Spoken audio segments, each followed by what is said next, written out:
Cuando la fe dana la cama, el mal uso de la religión o la vida sexual de las parejas cristianas.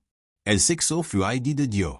Lo creó no solo para la procreación, sino también para el placer, la intimidad y el vínculo sagrado dentro del matrimonio.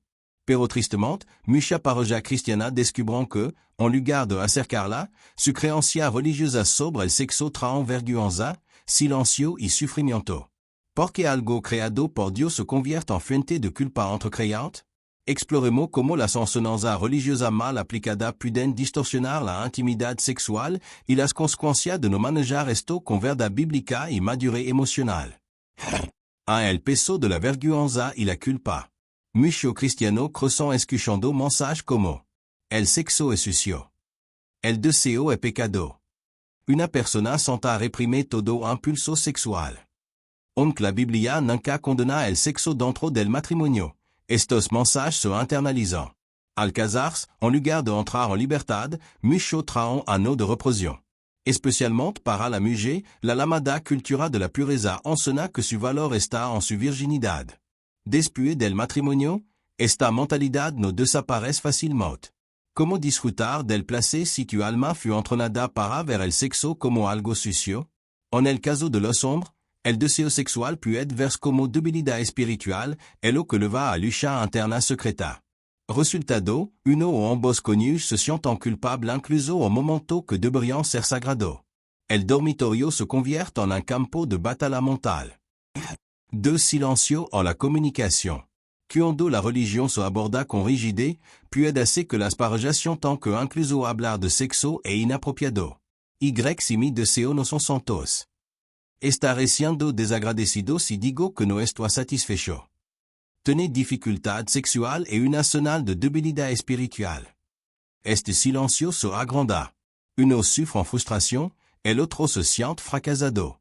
La falta de comunicación abierta y llena de gracia se a distancia. Un matrimonio cristiano debe construir sobre la verdad y el amor, pero si el sexo es un tema prohibido, las mentiras crecen en la oscuridad. Resultado, desconexión emocional y física disfrazada de espiritualidad. 3. Mal uso de la escritura y desequilibrio de género. Versículo como las casadas estén sujetas a su propio marido, Efesios 5:22, o no os neguéis el uno al otro, 1 Corintios 7:5. A veces se usan fuera de contexto, creando desequilibrio. El esposo puede exigir sexo como un derecho espiritual, sin considerar las necesidades emocionales o el dolor de su esposa. La esposa puede sentirse obligada, creyendo que decir no es pecado, incluso si está cansada, herida o desconectada emocionalmente. Pero el diseño de Dios no es coerción, es amor mutuo. Resultado, uno se siente usado, el otro se siente con derecho. La intimidad se convierte en obligación y el amor pierde su belleza. 4. Presión espiritual y perfeccionismo. Alguna pareja cristiana creen que su vida sexual debería ser perfecta porque esperaron en Dios o porque oran junto. Entonces, cuando surgen problemas bajo deseo, trauma pasado, problema médico creen que es una falla espiritual. En lugar de buscar ayuda práctica, se encierran en más oración o ayuno, ignorando la necesidad de conexión emocional, consejería o educación sexual sana. Resultado, agotamiento espiritual. La pareja siente que Dios está lejos, cuando en realidad están evitando los recursos sabios que él mismo provee. 5. Negación del placer y la alegría. Alguna enseñanza cristiana hacen ver el placer sexual como algo mundano. Pero el Cantar de los Cantar, al libro incluido a la Biblia, es un canto poético al amor sensual y apasionado. Dios no se avergüenza del deseo. Y él lo creó. Cuando una pareja rechaza el placer por temor a pecar, pierde una parte del regalo divino que en los cuerpos y las almas. Resultado, un matrimonio que luz santo por fuera, pero seco e insatisfecho en lo íntimo. 6. Herida de la cultura de la pureza. En nombre de la santidad, algunas iglesias enseñaron reglas sin relación. Crearon miedo, vergüenza y expectativa rígida especialmente para mujeres jóvenes. Si te enseñaron que tu valor está en tu virginidad, ¿qué pasa después del matrimonio? Si tuviste relación antes del matrimonio, te sientes como un producto danado. Esta mentira se esconde en el alma, y resucitan cuando se intenta vivir la intimidad.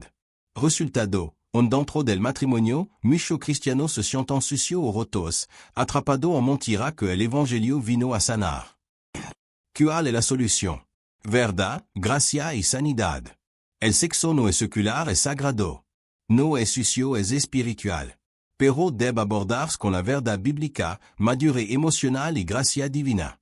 Reapprendre la vision de Dios sobre el sexo, no a través de la vergüenza cultural, sino de las escrituras. Comunicad abierta y honestamente sobre deseo, límite y dificultad.